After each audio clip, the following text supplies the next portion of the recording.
Ang dysmenorrhea ay ang pagsakit ng puso ng isang babae na nararanasan niya sa araw ng kanyang regla. Pwede itong mild na hindi na rin niya napapansin or pwede ring grabe na maapektuhan na yung daily activities niya.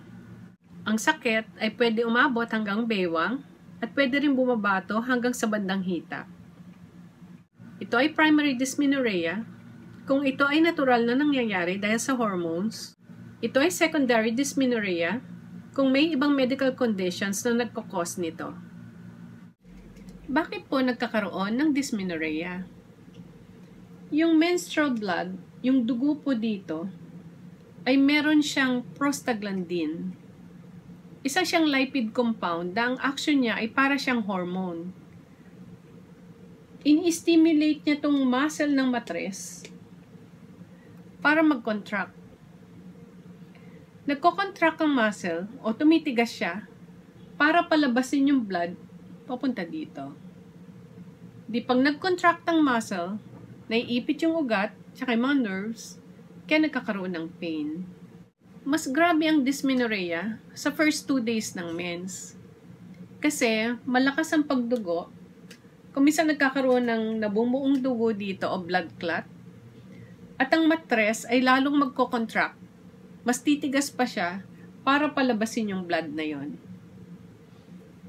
Kaya na-experience talaga na mas masakit sa first 2 days. Iba-iba po ang posisyon ng matres. Merong matres na nakaharap sa harap o anteverted.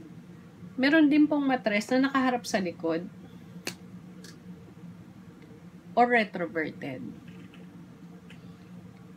Ngayon, pag ito po ay sumobra ang yuko, yung anteverted ay naging anteflex, sumobra ang yuko. O ito namang retroverted ay naging retroflex o sobra rin ang yuko. Nahihirapan pong lumabas ang dugo. Kasi parang naiipit banda dito or naiipit banda dito. At dahil ipit ang dugo, magko-contract ulit na magko-contract ang matres at magkakaroon ng dysmenorrhea. Paano po marirelieve ang dysmenorrhea? Pwede pong inuman ng kahit anong pain medication. Pwede nyo rin try ang positioning. Kung ang matres nyo ay anteverted, humiga lang kayo, maglagay ng unan sa ilalim ng puwet, mga 20 to 30 minutes.